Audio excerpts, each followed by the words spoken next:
Soleil sur nous toutes et tous, bienvenue dans Forme, le magazine qui donne la parole aux femmes sur tous les sujets qui nous intéressent, que nous soyons des femmes ou des hommes. Alors aujourd'hui au programme, entrepreneuriat, stratégie, coaching, mais aussi reconversion, rire, joie, endorphine et plus encore. Vous êtes sur Zitata TV, restez avec nous. Femme.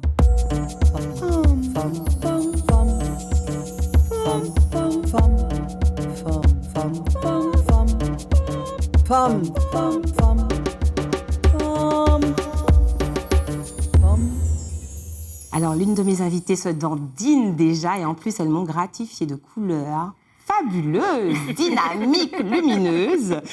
Alors, je suis très heureuse de recevoir ces deux jeunes femmes. L'une a véritablement l'âme d'une leader, l'autre revisite avec bonheur l'adage « Rira bien qui rira le dernier ».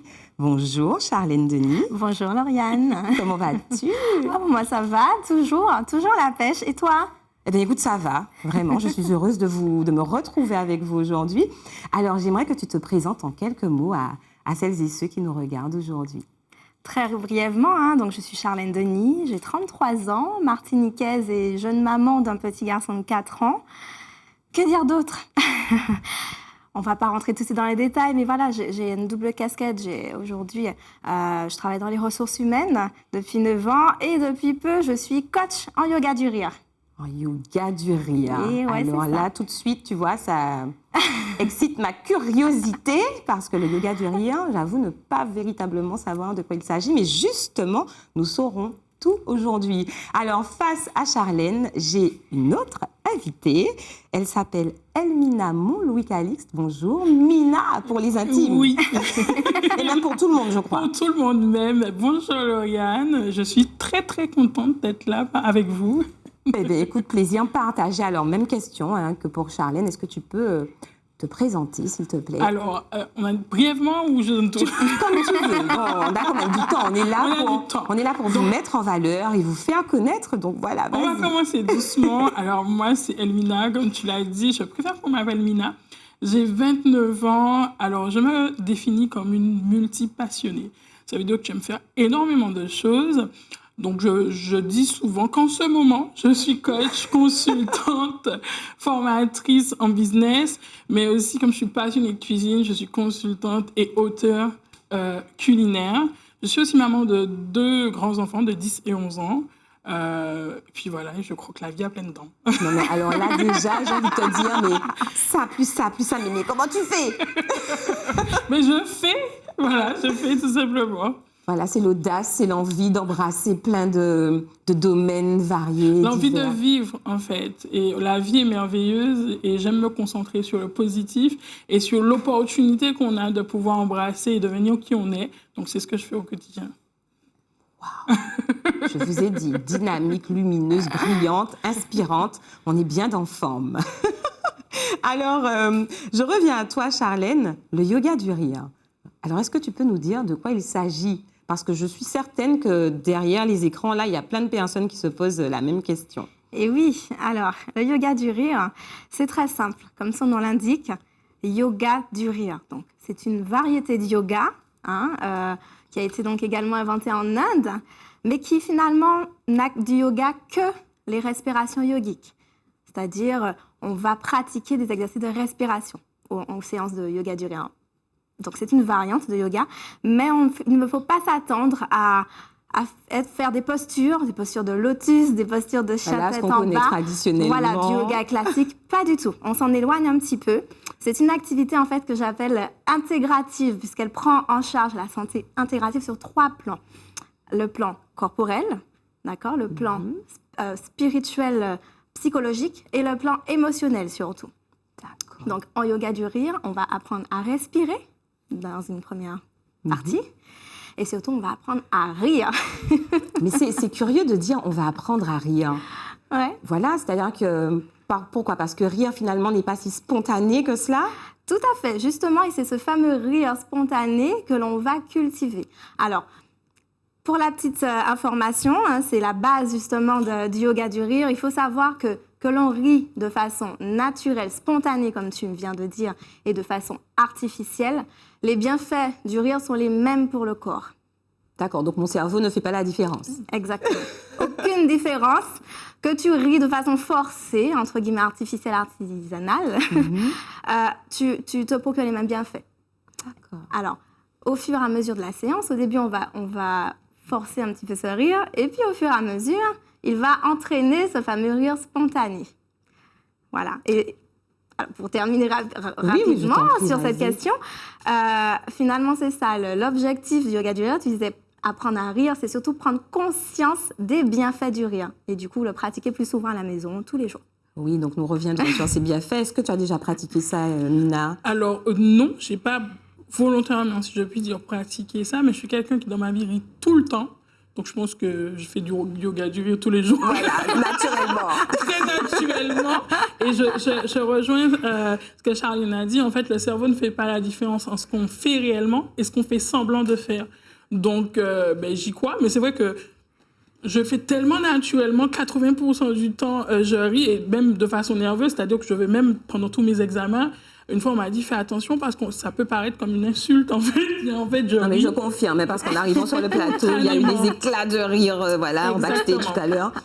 D'ailleurs, le souci avec moi, c'est éviter les fous rires parce que ça peut ne jamais s'arriver. Écoute, je t'en prie, bonne humeur aujourd'hui. Alors, sans plus tarder, nous allons passer à notre focus et nous continuerons tout à l'heure cette conversation.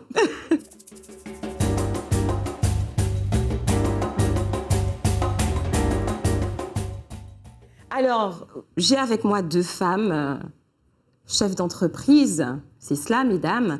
Alors justement, j'ai eu envie aujourd'hui de consacrer ce focus à celles et ceux que l'on appelle les people pleasers. Alors, j'espère ne pas écorcher l'accent anglais. Alors, est-ce que vous savez de quoi il s'agit, les people pleasers? Pas du tout. Peut-être que je sais, mais là, le nom ne me dit rien. Alors justement, c'est un terme qui a fait son apparition pour désigner tous les individus qui ont tendance à s'effacer au profit des autres. Vous savez, ces altruistes, ultra serviables, hyper attentionnés, mais qui dissimuleraient en fait derrière cette empathie exacerbée, un besoin viscéral de plaire et surtout d'obtenir la reconnaissance de leur père.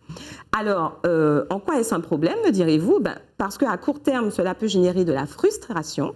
Et puis, dans le milieu professionnel, cela peut aboutir parfois à ce qu'on appelle l'usure professionnelle, plus connue sous le terme de burn-out. Voilà. Alors, à l'heure où justement les notions de bien-être au travail se développent de plus en plus, la presse s'est fait l'écho de cette posture des people pleasers. Et la question est, mais comment distinguer la simple gentillesse, qui est une vertu plutôt appréciable, de cette recherche excessive d'approbation dont les excès peuvent entraîner de véritables soucis dans le milieu professionnel. Et comment savoir si je ne suis pas trop gentille et si cette gentillesse ne me sera pas finalement dommageable. Alors justement, comment savoir si nous sommes des people pleasers? Il y a un site que j'aime beaucoup, que je vous recommande d'ailleurs, qui s'appelle Welcome to the Jungle, qui entend promotionner les nouvelles manières de travailler basées sur la bienveillance, la communication non violente, etc. Et sur ce site, on distingue 3 symptômes, entre autres, qui me semblent importants de signaler, de souligner. C'est la personne d'abord qui aura de grandes difficultés à dire non. Vous savez, celle qui va ressentir une espèce de culpabilité excessive et qui va toujours se sentir obligée d'accepter une tâche supplémentaire alors même que la journée de travail est terminée, sous peine d'être mal vue de sa hiérarchie ou de ses collègues. C'est aussi celle qui va dire oui sans réfléchir. Tu veux bien jeter un œil sur ce dossier? Oui, il n'y a pas de problème. Quitte à se retrouver submergée en cours de route. Et puis, les personnes qui devancent sans cesse les désirs des autres et qui font fi de leurs propres désirs. Or, dans le milieu professionnel, nous, les femmes, nous retrouvons face à un dilemme. Pourquoi? Parce que nous devons être gentilles, mais pas trop. Et oui, et le risque du people pleasing peut nous concerner tout particulièrement, parce qu'effectivement, une étude de 2017, menée par des chercheurs de 3 écoles commerciales européennes, ont permis de définir que pour gagner en influence, les femmes doivent non seulement se prouver compétentes, mais aussi appréciées pour leur amabilité et leur gentillesse, ce qu'on ne demande pas forcément à un homme pour gravir les échelons au sein de l'entreprise ou de l'administration dans laquelle il travaille. Donc, résultat, le people pleasing s'installe avec l'attente permanente d'être materné par les femmes de l'entreprise. Par exemple, on va lui dire « Ah, s'il te plaît, tu pourras gérer le café là pour la conférence que nous allons avoir, etc., etc. » Ça peut paraître cliché, mais ça existe encore beaucoup. Alors, comment s'en prémunir? Eh bien, il existe plusieurs stratégies. J'en ai retenu une qui me plaît beaucoup, c'est la méthode OSBD. Est-ce que vous la connaissez? Non. Très bien, alors. O pour apprendre à s'affirmer en observant la situation de manière neutre. Voilà. S pour apprendre à identifier les sentiments que l'on éprouve lorsque l'on se retrouve dans une situation désagréable. B pour gérer ses besoins. Et enfin D pour verbaliser clairement sa demande et parvenir à dire parfois non lorsqu'on sent qu'on n'a pas du tout envie de répondre aux besoins de l'autre. Et puis bien sûr, il reste le yoga du rire de Charlène avec les ateliers qu'elle propose en entreprise et nous en parlerons. Alors, est-ce que vous avez déjà été des people pleasers, les filles? Alors, je ne sais pas si ça existe, mais je pense que je suis plus une personal pleaser. C'est-à-dire? Alors, explique-nous ça. C'est-à-dire que mes désirs passent avant. Ah, d'accord! Donc, toi, c'est l'excès inverse. Ça s'appelle une égocentrique. Peut-être, ça fait partie de la vie. J'ai compris que pour être agréable pour les autres, il fallait que je réfléchisse à mes propres besoins et désirs, sans pour autant me dire que j'exclus l'extérieur, mais savoir si je suis en accord avec ce que je fais, avec mes valeurs, ça me plaît vraiment. Et à ce moment-là, moi, je suis très gentille. Non, mais il me semble que c'est une attitude plus saine que le people pleasing, que d'être à l'écoute de ses propres besoins. Clairement, parce qu'après, il n'y a pas de frustration, justement. Et je pense que le risque aussi, c'est de pouvoir encaisser, et après d'exploser, d'être incompris mais c'est exactement des autres. Cela. Et de se dire, d'être mal vu au final, parce qu'on se dit, mais attends, je ne sais pas qui je suis. Pendant 10 ans, il m'a dit oui à tout, là, il explose, je ne sais pas qui c'est. Et je pense qu'effectivement, à long terme, c'est dangereux. C'est exactement ça. Et toi, Charlène, tu as déjà été dans cette posture? As-tu déjà eu du mal, justement, à ne pas répondre à toutes les sommations que tu as pu recevoir dans le milieu professionnel? Écoute, Lauriane, je crois que ce débat nous concerne assez peu. Là, en face de toi, tu as deux personnes assez égocentriques. Je prône depuis tout le temps aussi de faire passer ses désirs, ses besoins en priorité. Et c'est vrai que, voilà, je vais le faire passer, par contre, toujours avec le sourire, toujours avec les formes. L'art et la manière de dire, voilà, gentiment, la douceur. Ça, oui, ça fait partie, mais je le dis. J'ai pas de problème avec ça. Eh bien, tant mieux. Moi, je trouve ça formidable parce que je crois qu'il y a encore trop peu de gens qui parviennent justement à être alignés avec leurs désirs, leurs besoins et à l'exprimer clairement. Et justement, le yoga du rire, Charlène, peut-il être un moyen d'assainir justement les relations dans le milieu professionnel? Tout à fait. Alors, bien entendu, c'est une activité que l'on peut pratiquer entre particuliers, mais c'est aussi une activité qui se déploie de plus en plus en entreprise, en collectivité, au sein des associations, des organismes autres. Et en entreprise, précisément, il est utilisé comme un outil de brainstorming. Je pense que Mina connaît très bien. Un outil de cohésion d'équipe. Pour ceux qui ne sont pas anglophones, brainstorming, ça veut dire quoi? Alors, c'est un outil de cohésion d'équipe. On va effectivement l'utiliser lors d'ateliers collectifs entre différents collègues d'un même service ou mixte. Ça peut être aussi des ateliers avec différents niveaux de hiérarchie, des responsables et des salariés classiques, pour justement créer en fait une dynamique de groupe. C'est-à-dire que, OK, chacun a son rôle en fait dans une équipe. De toute façon, voilà, c'est un puzzle. Chacun remplit une case, entre guillemets, de ce puzzle, est une pièce de ce puzzle et va venir contribuer à un objectif commun. Et donc, le yoga du rire permet de créer ce lien, de recréer, de souder encore plus ces liens entre les équipes. Et puis surtout, de prendre conscience qu'en fait, on travaille vraiment dans un objectif commun qui est en fait de faire avancer le schmilblick, d'être efficace, d'être productif. Et comment il va y parvenir? Tout simplement en cassant les barrières, en cassant les freins, puisqu'on va se rendre compte qu'on est tous humains Au final, on est égaux, on est tous des hommes. Et que tout le monde a quelque chose de singulier à apporter à l'entreprise Tout à fait. À laquelle il ou elle appartient. Tout à fait. Alors, je voyais Mina qui hochait la tête comme ça pour manifester son adhésion à tout ce que Charlène... C'est vrai. C'est vrai, effectivement, quand elle parle de séance de brainstorming, où justement, le but, c'est quoi? C'est que tout le monde, peu importe les catégories, puisse réfléchir ensemble sur un problème donné qui a pour but de résoudre une stratégie et qui contribue à l'avancée de l'entreprise. Et effectivement, le problème lors de ces séances-là, c'est que chacun qui ait une appréhension l'un sur l'autre et qui se dit oui, mais si je dis ça, est-ce qu'on va m'entendre? Est-ce que je ne vais pas passer pour quelqu'un qui est peut-être bête ou tout ça? Beaucoup de projections négatives. Exactement. Et si on a l'habitude de créer ce lien-là entre les collaborateurs, mais tout est plus fluide et cette séance-là est plus productive et l'entreprise est plus productive, en fait. Très bien. Bon, alors, nous allons continuer à échanger. Tout de suite, place à Mots de Femme.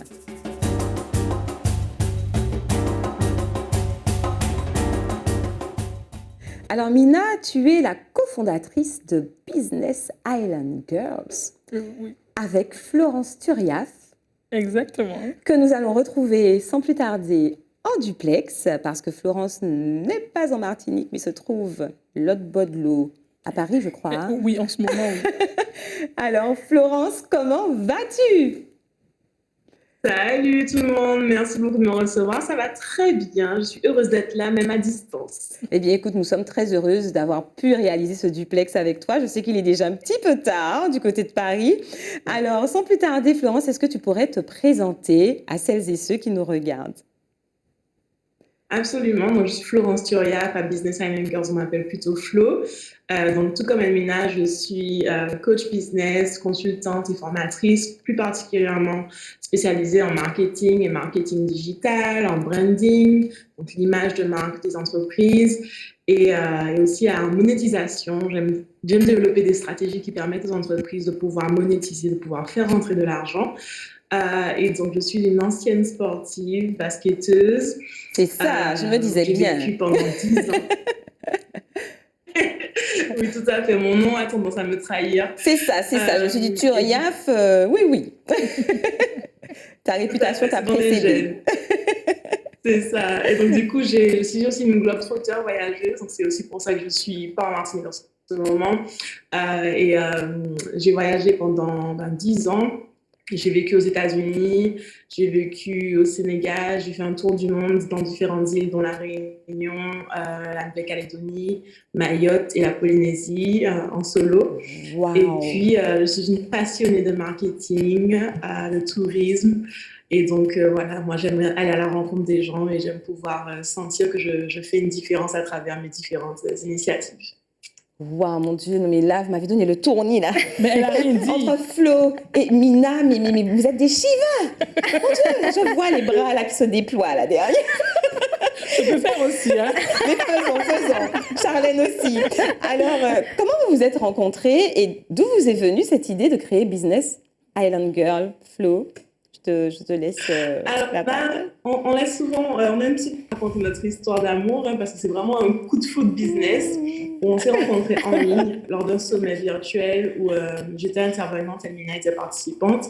Et elle m'a posé une question pour me demander des conseils par rapport à une problématique qu'elle rencontrait dans son entreprise à l'époque. Et donc, je lui ai donné mon avis. Et par la suite, j'ai trouvé qu'elle était vraiment sympa. Donc, je cherchais à créer du lien. On s'est rencontrés une première fois en Martinique. Et on a commencé à refaire le monde et à parler des différentes problématiques qu'on rencontrait en tant que femmes entrepreneurs et nos ambitions, nos envies. Et donc, du coup, après une réunion sur le Malécon vraiment informelle et fun, où le rire est déjà bien présent, on a parlé du yoga du rire, on s'est retrouvés à créer notre premier événement qui était une retraite entrepreneuriale pour les femmes, où on a allié le bien-être justement au business et au développement personnel. Et en 2 semaines, toutes les places étaient vendues. Il y avait beaucoup d'enthousiasme. Et ça a été un événement tellement puissant en termes d'impact sur nos participants qu'on a dit, mais on ne peut pas juste faire un événement comme ça. C'était juste un test à la base. Et après, on s'est dit, non, on continue. Il y a trop de choses qu'on doit pouvoir co-créer ensemble. Et donc, Business Island Girls est né de ça. Alors justement, j'ai pu lire dans votre communiqué communiqué de presse, que Business Island Girls a vocation à émanciper les femmes grâce à l'entrepreneuriat. Alors, effectivement, la Martinique est quand même une bonne élève, même s'il n'y a que 37% de femmes martiniquaises qui sont chefs d'entreprise. C'est quand même 4 points de plus que les autres DOM et 8 points de plus que la France hexagonale. Cependant, il est vrai que la majorité d'entre elles restent encore dans le salariat et souvent dans des domaines, j'ai envie de dire, un peu classiques, tels que le service à la personne, les administrations, etc. Alors, est-ce que justement, je suppose que votre objectif, c'est de faire en sorte qu'il y ait de plus en plus de femmes qui se libèrent des freins et se lancent dans l'aventure de l'entrepreneuriat. C'est ça, Mina? En dehors de ça, c'est ça, mais c'est plus encore dans le sens où se lancent et créent des entreprises pérennes, en fait. Et c'est ça qu'on avait remarqué avec Flo, c'est que dans notre histoire, encore ce matin, je me suis rendu compte, mais dans notre histoire, on a beaucoup de femmes qui entreprenaient à leur niveau. Hein. Ça peut être la marchande, ça peut être la vendeuse de cornes de pistache et tout ça, mais c'était toujours dans une idée de survie et pas clairement pour quelque chose qui puisse générer des revenus, avoir une entreprise qui prospère sur le long terme et qu'on puisse transmettre à nos enfants et changer vraiment la lignée de nos générations. Et c'est vraiment la mission qu'on a accepté d'embrasser pour pouvoir faire en sorte que les femmes, elles entreprennent, mais qu'elles créent des entreprises qui fonctionnent, qui génèrent du chiffre et qui puissent être transmises dans les générations à venir. Donc, en fait, qu'elles sortent du côté informel, en fait, de ces activités qu'elles ont déjà souvent en parallèle, parfois, de leur activité salariée. Exactement. Très bien, très bien. Et j'ai vu, donc, tu nous as dit que tu es coach marketing digital. Flo, alors c'est quoi une coach marketing digital pour les personnes comme moi qui ne sont pas très au fait de tout ça? En fait, aujourd'hui, avec l'évolution de la technologie, des réseaux sociaux, sites web, référencement, etc., on entend parler de beaucoup de choses, mais on ne sait pas forcément comment les utiliser comme des outils professionnels.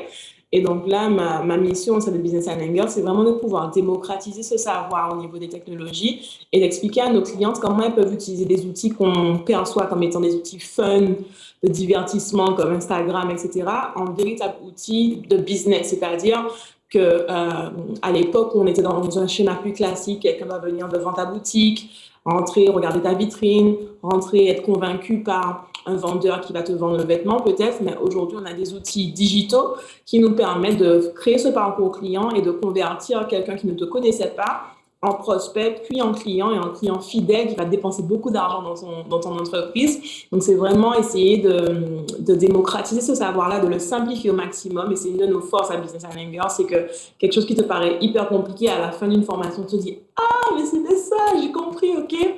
Et donc, c'est vraiment ma passion, en fait, parce que pour moi, les technologies sont vraiment des outils qui peuvent mener à cette libération, à cette émancipation et à de nouvelles opportunités pour nos peuples qu'on n'avait pas à l'époque où on était seulement coincé sur notre marché local purement.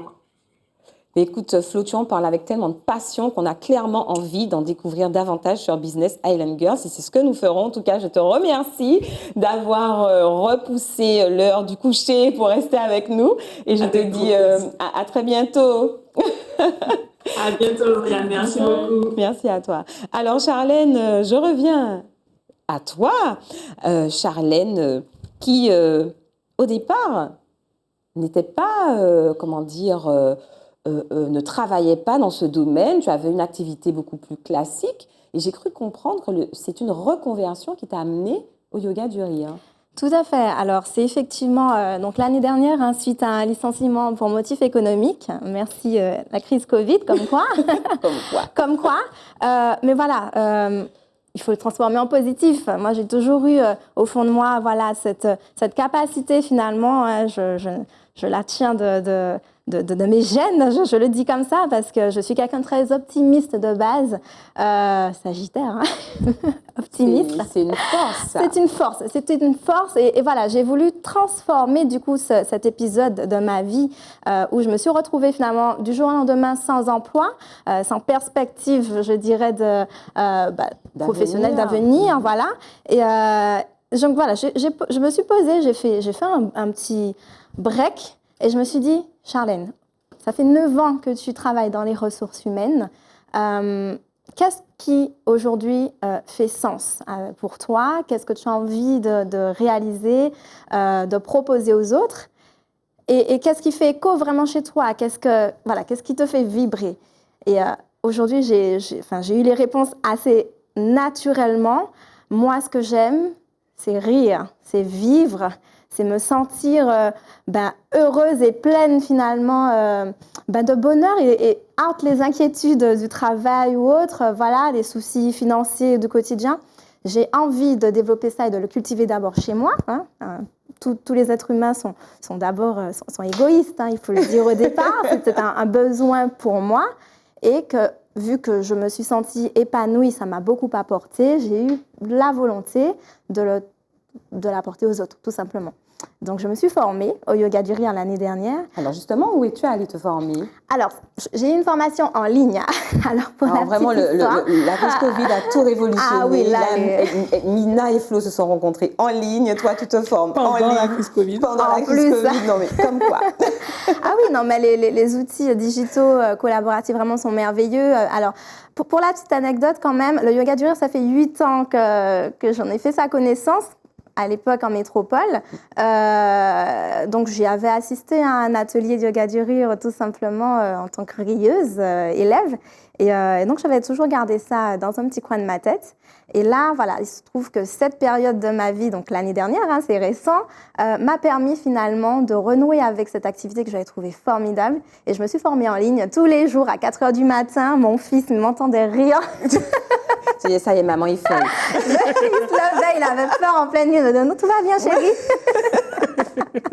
Et ça a duré comme ça, jusqu'à obtenir la certification. Et vraiment, je suis très contente de ça.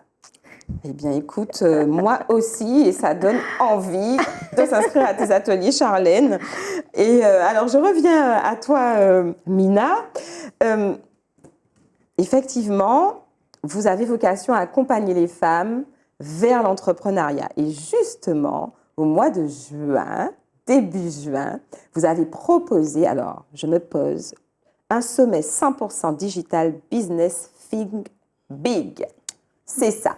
Et là, j'entends parler de metaverse, de masterclass. Bref, Mina, explique-nous ce que vous avez proposé et ce que nous avons raté et nous qui n'y avons pas participé. Alors, je précise qu'il faut toujours un peu s'accrocher avec nous. Je sens ça, je m'accroche à la table. Il faut toujours un peu s'accrocher. Tu vois, parce qu'on a vraiment vocation à faire, les femmes qu'on accompagne, aller chercher les forces qu'elles ont en elles pour pouvoir réaliser de grandes choses. Et on est obsédé par l'excellence. C'est-à-dire, dans tout ce qu'on fait, il faut que ça soit excellent parce qu'on est un peuple de talent et on se sous-estime beaucoup trop. Et souvent, je dis aux gens, mais réfléchissez, sur la carte, on ne nous voit même pas. Et regardez comment on rayonne à travers le monde. Donc, vous n'avez pas à douter. Et c'est de là que vient l'idée du sommet Think Big classique en général, parce que c'était la 2e édition. D'accord. C'était de montrer à ces personnes de chez nous que peu importe d'où elles viennent, leur passé, qu'elles soient sur des petits territoires ou pas, elles ont cette capacité de pouvoir rayonner à l'échelle internationale, mais ça commence d'abord par leur pensée. Penser grand, par la vision. On ne peut se réaliser sans vision. Du coup, l'idée, c'était quoi? C'était de montrer à ces gens-là, parce qu'on a besoin d'inspiration, que d'autres l'ont fait avant nous, en fait. Et qu'il y avait des personnes qui venaient de chez nous, qui rayonnent à l'échelle internationale. Donc, c'était l'idée du premier sommet où on a réuni Félicia Ross, Olivier Laouché, Winnie Churiaf, Aurélie Alama, Wendy Zaibo, énormément, plus d'une 15aine de personnes qui rayonnent à l'échelle internationale, qui sont millionnaires ou qui ne le sont pas, mais qui ont un impact positif sur le monde. Et du coup, la première édition était exceptionnelle puisqu'on a réuni plus de 3500 personnes en ligne. Waouh. Et du coup, on ne pouvait pas faire mieux. Enfin, on ne pouvait pas faire moins bien la 2e édition. Et on s'est dit, l'idée est née du voyage de Flo aux États-Unis à la fin de l'année où elle a été un peu one-way avec les États-Unis, parce qu'ils sont beaucoup en avance et tout ça. Et elle vient, elle me dit, cette année, on fait le sommet dans le métaverse. J'ai dit, quoi? Alors, explique-nous ce que c'est que le métaverse. Moi, j'avoue ne pas trop comprendre. J'ai été chercher un petit peu, mais bon. En fait, c'est beaucoup de grands mots pour pas grand-chose. C'est tout simplement un monde virtuel. Je pense que, je ne vais pas dire tout le monde, parce que même moi, je n'ai pas joué quand j'étais petit, mais on a déjà entendu parler des Sims. Oui. Eh ben, c'est un peu ça. D'accord. C'est un peu Donc, on ça. se crée une espèce de monde parallèle. Exactement. On se crée un avatar où il y a un monde où on va à la rencontre des autres. Et ça permet de casser les barrières. On a parlé de ça avec le yoga du rire. Pourquoi? Parce qu'on a tendance à avoir peur d'approcher l'autre. Et surtout, comme on est en ligne, ça nous permet d'avoir accès à des personnes partout dans le monde. Et c'était ce qu'on voulait apporter avec cette édition, c'est le côté connexion, parce que Fleu l'a dit, on s'est rencontrés en ligne et on fait énormément de choses. Maintenant, on aide des femmes à changer leur vie, tout simplement. Donc, du coup, le but, c'était de pouvoir aider les autres à pouvoir changer la leur aussi à travers ça. Alors, on a fait le sommet dans le métaverse, mais il y a aussi la thématique du sommet qui était intéressante. C'était vraiment le business, le futur du business, pardon. Donc, comment créer ou développer une entreprise dans les années à venir. Et donc, on a décidé de l'aborder sur 3 points. Le côté lifestyle, parce que maintenant, on définit comment on veut vivre et après, on réfléchit à nos activités professionnelles derrière. Deuxièmement, il y a la technologie qui est très forte. Donc, comment ces technologies impactent notre business et nous permettent de générer plus d'argent. Et puis, on est en 2022, l'ère entrepreneuriale est à son apogée. Et comment on ne crée plus des entreprises pour en créer, mais créer des entreprises qui ont un impact sur la communauté, un impact sur la culture, un impact sur soi-même, sur notre audience et sur l'écologie aussi. Donc, on a englobé tout ça pendant 3 jours avec des conférences, avec une vingtaine d'intervenants, des masterclass et des moments de connexion dans le métaverse l'après-midi. Voilà, c'était exceptionnel. Bon, ben, j'ai raté ça. Est-ce qu'il y aura une 3e édition Alors, sûr, il y aura une 3e édition du sommet Think Big. Mais encore une fois, ça doit être mieux que la 2e. Donc... Waouh, donc là... Toujours plus. Là, ce sera dans l'espace, ce sera pas dans le métaverse. On a une petite idée de ce qu'on vous réserve, mais je ne peux pas encore le dire. Je suppose bien. Vraiment, mais je trouve ça extraordinaire de créer cette espèce d'intelligence collective au service des femmes. Mais seulement des femmes? Alors, pour nos services, toute l'année, on a fait le choix vraiment d'accompagner les femmes. Souvent, on nous fait un peu le reproche, pourquoi que les femmes? Parce qu'on sait comment leur parler, parce qu'on sait comment elles fonctionnent, parce qu'on fonctionne comme ça, tout simplement. Parce qu'on s'est dit qu'il n'y avait pas encore de système qui prenait en compte la femme dans son ensemble, pas seulement le côté business, parce que la particularité de notre accompagnement, c'est que on accompagne d'abord sur le côté personnel et après le côté business. C'est-à-dire qu'on peut avoir les meilleures stratégies du monde. Si dans la tête, c'est bloqué, ça ne va pas fonctionner.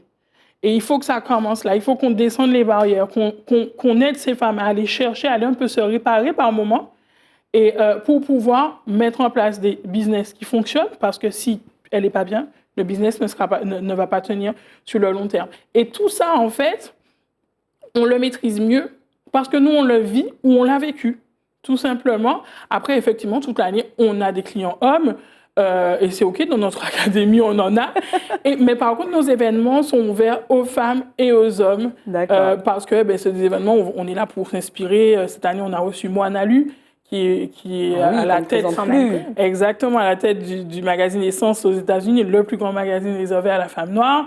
Et avec sa marque de bijoux de luxe aussi. On a reçu Aben Africa, Sandy, nous en avons parlé il n'y a pas très longtemps. Voilà, qui voyage. On a reçu Petra Lessette, qui est un coach, qui a coaché les plus grands entrepreneurs depuis 30 ans. Le but, c'est de vraiment, en fait, la difficulté de cet événement, c'est de pouvoir créer un événement qui réunit aussi bien la qualité à la quantité. Parce qu'on a une vingtaine d'intervenants, mais tous de qualité, en fait.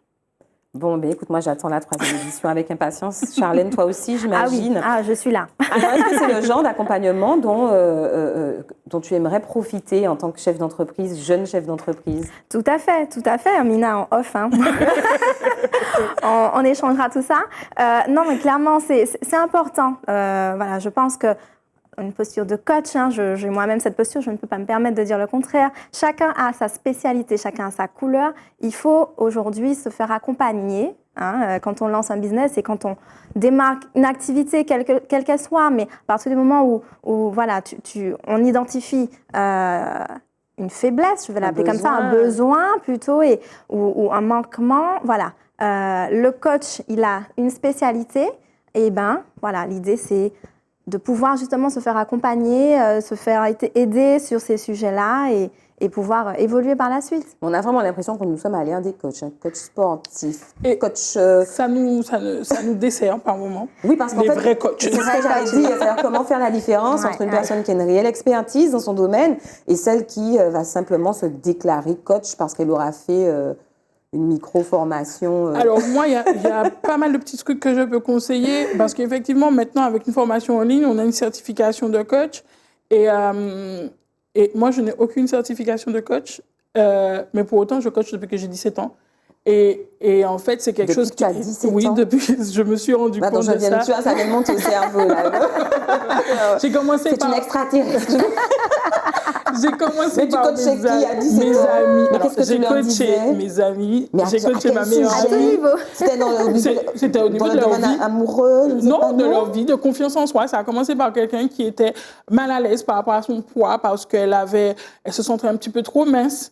Et du coup, je l'ai aidée. Il y a eu ça. D'ailleurs, j'ai fait classe avec elle. J'ai fait classe avec sa petite sœur que j'ai aidée, qui était complètement timide et qui ne parlait pas. Elle est professeure des écoles maintenant. Il y a eu ses parents aussi. Donc, c'est vraiment inné chez toi, Exactement. Mina. C'est inné chez moi. Et souvent, des fois, je dis aux gens, allez vers les gens qui vous attirent, en fait. Parce qu'on est des êtres d'énergie. Et qu'on le veuille ou non, il y a des fois, quelqu'un dit quelque chose, ça nous attire, ça nous parle. Et la personne, on sent qu'on se reconnaît en elle. Donc, la première chose. Et puis, surtout, faites attention aux propos de ce coach.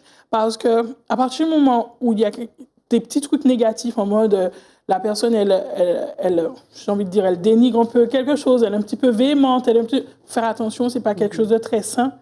Donc, de se retirer. Il y a beaucoup de coachs, ou bien même, là, je parlais, il y a beaucoup de pages sur des affirmations positives. Ah oui, les mantras, il y en a. Exactement. Il y a énormément. Et il y a une page en particulier que je commence à suivre. Et je me dis, mais ces pages, en son apparence bonne, mais sont toxiques quand on creuse.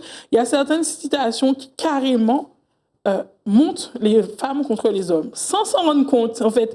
Et du coup, on va repartager, on s'est dit, OK. On va s'abreuver de ça. Exactement. Mais ça, en fait, c'est des petits signes qui montrent que c'est pas quelque chose de positif. Quand bien même on est des différents entre l'un et l'autre, les deux êtres doivent être valorisés pour pouvoir avancer ensemble. Donc, c'est des petits signes comme ça auxquels il faut faire attention pour faire la différence. Oui, alors bien sûr, il ne s'agit pas de dévaloriser les personnes qui sont certifiées suite à des formations en ligne, n'est-ce pas, Charlotte? Exactement. Pas du tout. Je crois que ce qu'il faut surtout retenir, c'est faire confiance aussi à son instinct, à son ressenti. Tout à fait. Quand on a affaire à un coach, voilà, se dire, est-ce que c'est une personne, après une séance avec elle, est-ce que je me sens bien, est-ce que je me sens mieux? Et est-ce que le mieux ressenti est ressenti sur le long terme? Mina parlait d'énergie, mais c'est tout à fait ça. On est des êtres d'énergie, on capte, on arrive à ressentir. Il faut faire confiance à cette énergie, faire confiance à son instinct et voilà, y aller ou ne pas y aller. Cet instinct que l'on a en nous c'est en fait... Voilà, on peut l'appeler ange gardien aussi, nous permet de faire des choix, justement... Éclairer, tout à fait. Alors justement, j'ai lu, Charlène, que tu as dit et écrit « Rire, c'est bon pour la santé et les gens qui rient ensemble travaillent mieux ensemble ». Tu l'as évoqué un petit peu tout à l'heure. Alors moi, j'ai envie que tu expliques au chef d'entreprise, par exemple, Mina, qui est là, si elle a envie d'organiser un atelier yoga du rire au sein de son entreprise ou avec ses associés. Voilà. Comment ça se passe? Alors, c'est très simple. Vas-y. Tu m'appelles déjà, première chose. Tu m'appelles, tu m'exposes ton besoin. Aujourd'hui, la problématique, quel objectif, voilà, qu'est-ce qui ne va pas dans l'entreprise? Est-ce que c'est un problème finalement déjà collectif ou est-ce que c'est plutôt un individu précis de l'équipe qui a un besoin, une problématique? Voilà, on fait un état des lieux finalement de ce qui ne va pas et ensuite on prend rendez-vous pour effectivement réaliser cette ou ces séances qui vont permettre justement à la personne ou aux personnes concernées de prendre confiance en elles. Déjà, la première chose, c'est que le yoga du rire, et le rire de manière générale, permet d'augmenter ce niveau de confiance. Donc, tu parlais tout à l'heure que voilà, vous coachez aussi pour permettre aux femmes d'oser, de se lancer. Le rire est un réel outil aussi de développement personnel, puisqu'en fait, on va renouer, si tu veux, avec son enfant intérieur. Donc, qui dit enfant intérieur dit qu'en fait, on va être léger, on va dédramatiser la situation, dédramatiser la vie et se sentir un peu flotté, on va prendre confiance, on va se sentir pousser des ailes, on va se sentir bien, entier, épanoui, et on va oser justement faire des choses qu'on n'aurait pas osé au départ. Oui, et renouer avec cette audace de l'enfance, Exactement. avec cette curiosité. Et puis, on ne fait plus attention aux préjugés, à tout ce qui entoure. Tout à fait. L'enfant a une nature un peu insouciante et on va renouer avec cette nature-là. C'est ça. Y aller, foncer, tête baissée, ce n'est pas grave. Quand on échoue, on apprend. C'est toujours un apprentissage. Si on échoue, ce n'est pas grave. Mais au moins, on l'aura fait. On n'aura pas de regrets. Maintenant, c'est ça. Le rire, c'est un joyau, un outil. C'est vraiment un outil qui est plein de vertus, de bon sens. Et on le minimise. Je pense qu'aujourd'hui, j'en suis convaincue, je suis justement, je suis la défenseuse du rire. Il faut dire qu'on ne rit pas suffisamment. Et ce rire, en fait, nous apporte tellement de bienfaits à nous-mêmes, mais aussi aux personnes qui nous entourent. Et puis, rappeler qu'on peut faire des choses très sérieuses, extrêmement sérieuses, en riant. Ce qu'on fait tous les jours à Business Angle. J'ai compris ça, Amina, j'ai compris ça. C'est tous les jours comme ça, en réunion, en truc ou quoi que ce soit. On peut avoir des fous rires et la seconde d'après, signer de gros contrats. Pas se prendre forcément tout le temps au sérieux parce qu'on fait des choses sérieuses. Quelque chose qu'on prône. C'est ça. Alors, mais tu ne m'as toujours pas dit, une fois que tu arrives dans l'entreprise et que l'atelier commence, qu'est-ce qui se passe? Alors, l'atelier se passe en 3 temps. Au départ, on va échauffer le corps, on va préparer le corps à rire. Puisque ça reste quand même sportif, mine de rien. Alors, là, les abdos vont être sollicités, tous les muscles du corps en simultané, les zygomatiques aussi, bien entendu, le diaphragme. Mais c'est vraiment, on va faire des petits mouvements, mais toujours de façon ludique, de façon, un bon enfant, avec des petits scénarios drôles, pour justement ne pas réaliser qu'on est en train de faire du sport, mine de rien, et commencer à bouger. Et le fait de mettre le corps en mouvement, permet de débrancher le mental. Et ça va être plus facile de rire. Donc, on commence d'abord par mettre le corps en mouvement. La mise en mouvement, donc je dis, permet plus facilement de rire. Ensuite, qu'on a bien échauffé le corps, là, on va rentrer dans le non-non de la séance, comme je dis, le cœur de la séance. Okay. On va rire et respirer par alternance. Alors, bien entendu... Alors, ça donne quoi? Fais-nous un petit, un petit tuto. Allez, là, rapide. Un petit tuto rapide. On va le faire sur le plateau. Alors, je vais vous proposer un exercice très simple. C'est ce qu'on fait? Ah bon? Mais oui, on y va, on joue le jeu. Bon, Mina n'a pas besoin de ça. Mina rit déjà, mais enfin, peut-être que derrière là, l'écran, il y a des gens qui ont vraiment besoin de rire. Allez, je me mets en position. On a quelques minutes. Allez, un petit rire pincé, c'est celui qui marche le plus en général. Et c'est là que vous verrez finalement le lien entre le rire et la respiration. Les deux sont liés. On va inspirer profondément en bloquant sa respiration. Donc, on peut pincer le nez. Ah, on pince le nez? On pince le nez, OK. On inspire, on bloque. Et quand on n'arrive plus, on l'expire en rigolant. D'accord, OK. J'étais à ça fait chante une petite migraine, là, calme. Oui, il ne faut pas le faire. Donc, on commence comme ça. On commence comme ça. Alors, pour la suite, oui, parce que le temps nous est compté, il va falloir contacter Charlène. Alors, justement, Charlène, si on veut prendre contact avec toi, où est-ce qu'on peut te trouver? Est-ce que tu es sur les réseaux? Tout à fait. Dis-nous tout. Tout à fait. Alors, essentiellement sur Instagram. C'est vrai que c'est mon outil principal pour l'instant. Donc, Yoga du Rire _972. Vous avez D'accord. noté. Yoga du Rire _972. Par téléphone, 06 75 73 13 27. Vous m'appelez, vous me WhatsAppez. Pas de souci, c'est ma ligne professionnelle. Et puis voilà, là, je suis en train je me fais accompagner aussi par une petite équipe sur les digitales pour développer mon site. Ça va être beaucoup plus simple pour fusionner ces deux activités, ma casquette de ressources de consultante recrutement, donc en ressources humaines, et cette casquette de coach en yoga du rire, donc dans le bien-être, au service des ressources humaines. Très bien, merci Charlène. Alors, toi, Amina, si on veut contacter les Business Highland Girls, qu'est-ce qu'on fait? Nous aussi, notre outil préféré, c'est Instagram. Donc, vous tapez business en créole, B-I-Z-N-E-S, Highland Girl, I-S-L-A-N-D-G-I-R-L-S.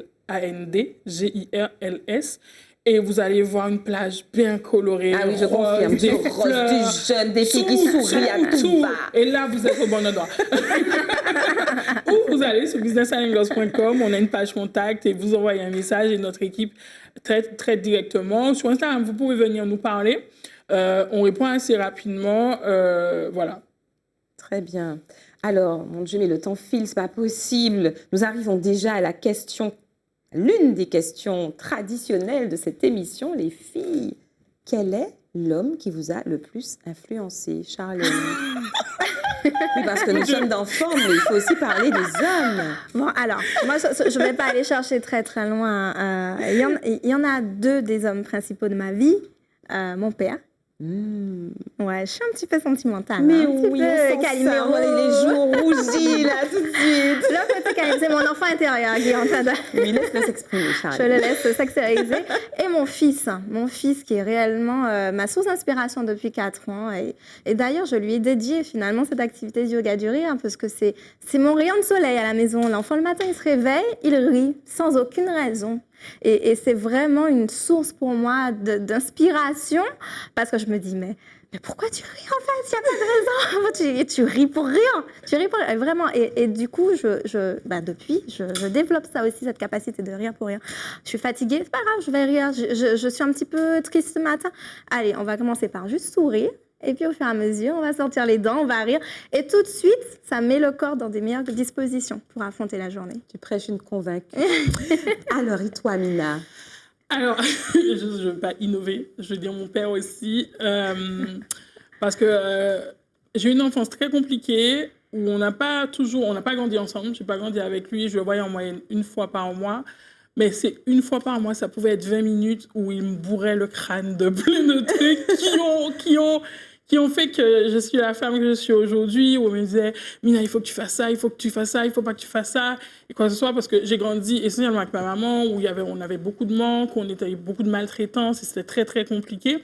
On est une famille très nombreuse, du côté de ma maman, on est 7, oui. Et du coup, il y avait franchement vraiment on va dire de la précarité sociale, tant au niveau de mes grandes sœurs, et moi je suis la 4e, et du coup je voyais tout, j'observais tout, et il me bourrait le crâne en disant « je veux pas que tu fasses ci, je veux pas que tu fasses ça, je veux que tu fasses ci ».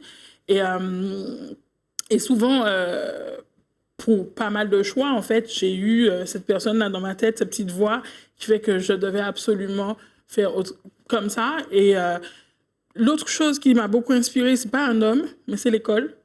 J'aime parce que Mina, elle prend les rênes de l'émission. Exactement, voilà. Excusez-moi. Parce que moi, j'ai toujours dit, c'est les 2 choses qui m'ont sauvée dans ma vie, c'est mon papa et l'école, parce que c'était un échappatoire, un exutoire. J'aimais pas les vacances. Je voulais vraiment aller à l'école, et parce que j'avais compris que c'était par là que je devais me réaliser et changer ma réalité. Donc voilà. En tout cas, je trouve ça fabuleux, parce que là, moi, je vous trouve un point commun, c'est que vous tordez le cou au déterminisme, qu'il soit social ou encore au déterminisme professionnel, c'est-à-dire que je me forme pour quelque chose et puis j'exerce cette seule et unique activité tout au long de ma vie. Toi, avec cette reconversion au yoga du rire, et toi, Mina, avec cet exemple de lumineux, de femme leader et entreprenante, en dépit de ce que tu as pu vivre en étant enfant. Toute ma vie. Toute ta vie, d'accord. Même après l'enfance, il y a eu des trucs. En riant, je trouve ça fabuleux. Alors tout de suite, nous passons au mot de la forme, au mot de la fin.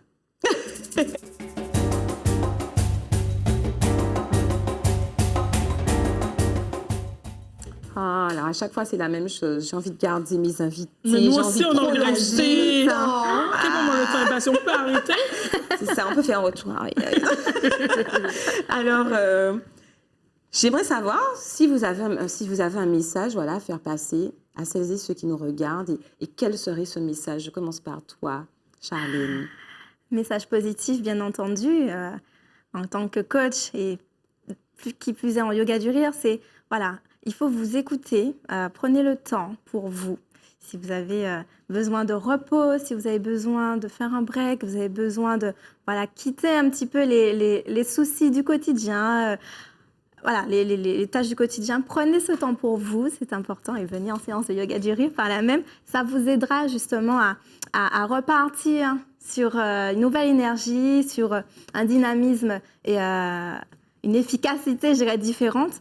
C'est important de s'écouter et de prendre le temps pour soi. C'est vraiment ça. Donc, être à l'écoute. Et toi, Mina, le mot de la fin, le mot de la forme. Je pense que c'est un peu lié à mon histoire et c'est quelque chose qu'on va souvent entendre quand on entend parler, c'est de ne pas se laisser abattre par la réalité qu'on vit actuellement. Peu importe ce qu'on est en train de vivre actuellement, ça ne nous définit pas en tant que personne, ça ne nous définit pas en tant que sur notre projet de vie, et d'avoir en tête que peu importe ce qu'on veut réaliser, c'est possible à partir du moment où on a la vision, qu'on se donne les moyens en dépit de toute difficulté. Et j'aime souvent dire que derrière chaque bout de difficulté se cache un bout de liberté. Donc plus c'est difficile, accueillez-le bien et espérez en ressentir plus libre à la fin. Oh là là là là là là, c'est beau, hein? Oh là là là là. Non, vraiment, je vous avais dit, de très jeunes femmes. Tu as quel âge, Mina? 29 ans. 29 ans, Charlène. Un âge un petit peu plus avancé. Moi, je triche. L'âge de la crise. Vous voulez que je vous dise quel âge j'ai? Non, je triche parce que je suis plus sur les 30 ans que les 29, mais j'ai toujours 29 ans. Attends, dans les 33. Vous venez de naître, les filles, vous venez de naître. Non, mais... J'accepte. Je suis fière d'embrasser ma 30e année. Voilà. Avec cette fraîcheur. Mais en tout cas, ce que je retiens, c'est que l'expérience et l'intelligence du cœur n'attend pas le nombre des années. Vraiment, c'est ce que vous nous avez donné à voir aujourd'hui. Je vous remercie pour ces partages riches, tout en rire. Et puis, femmes, entreprenons, quel que soit le domaine. Je crois qu'on pourrait dire ça pour clôturer cette émission. Exactement. Et puis, soyons les entrepreneurs de nos vies. C'est ça, les entrepreneuses de nos vies. Alors, nous retrouverons mardi prochain. Enfin, vous retrouverez mardi prochain Femme avec 2 autres femmes tout aussi inspirantes. Je vous dis à bientôt. Femme, femme, femme, femme, femme, femme, femme, femme, femme, femme, femme, femme, femme.